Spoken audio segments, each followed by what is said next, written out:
आप अपनी जगहों पे बैठ जाओ, फिर से कह रहा हूं बैठ जाओ। मैं मानता हूं कि ग्राउंड छोटा पड़ गया, मैं मानता हूं, मैं आपकी बात को समझता हूं।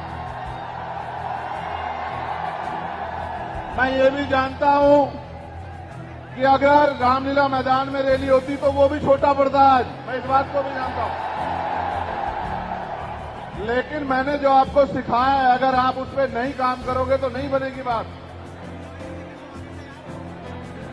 जो लोग मुझसे प्यार करते हैं, 1 घंटा परेशानी झेल लो, क्या हो जाएगा। हम किसान मजदूर के बच्चे हैं, हम किसान कमेरे वर्ग के लोग हैं, हम वो लोग हैं जो सफाई का काम करते हैं, हम वो लोग हैं जो मजदूरी काम करते हैं, हम वो लोग हैं जो बिल्डिंगें बनाते हैं, हम लोग हैं जो खेतों में काम करते हैं। हमें आदत है परेशानियां सहने की, तो सह लो, क्या हो गया। अगर आप मेरे लिए कहे के बाद इतना नहीं कर सकते तो फिर क्या फायदा कि 1931 के बाद इस देश में सभी जाति धर्मों के लोगों की जनगणना नहीं हुई है। जब तक जनगणना नहीं होगी तो ये नहीं पता लगेगा कि schedule caste, schedule tribe, backward के लोगों को कितनी उनकी आबादी और कितना सम्मान उनको मिल रहा है, कितनी हिस्सेदारी उनको मिल रही है। तो केंद्र सरकार जल्द से जल्द जातिगत जनगणना कराए।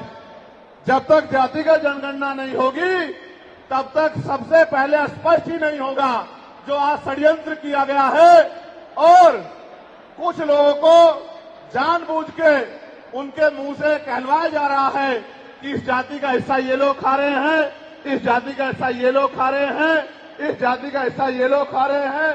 मैं चंद्रशेखर आजाद आपको वचन देके कहता हूं, अपने बहुजन समाज के सामने जातिवार जनगणना कराइए, उसके आंकड़े सार्वजनिक कराइए।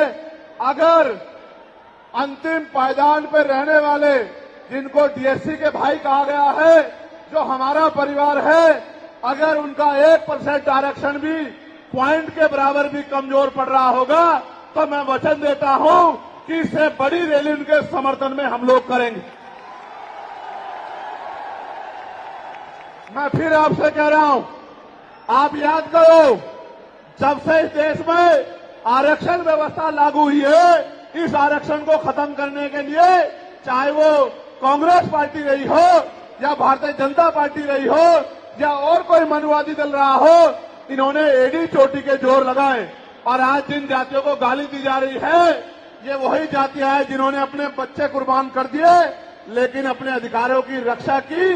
और आज भी इस देश में आरक्षण बचा हुआ है, नौकरियां बची हुई है, हिस्सेदारी बची हुई है, राजनीतिक व्यवस्था कायम है, लोकतांत्रिक व्यवस्था है।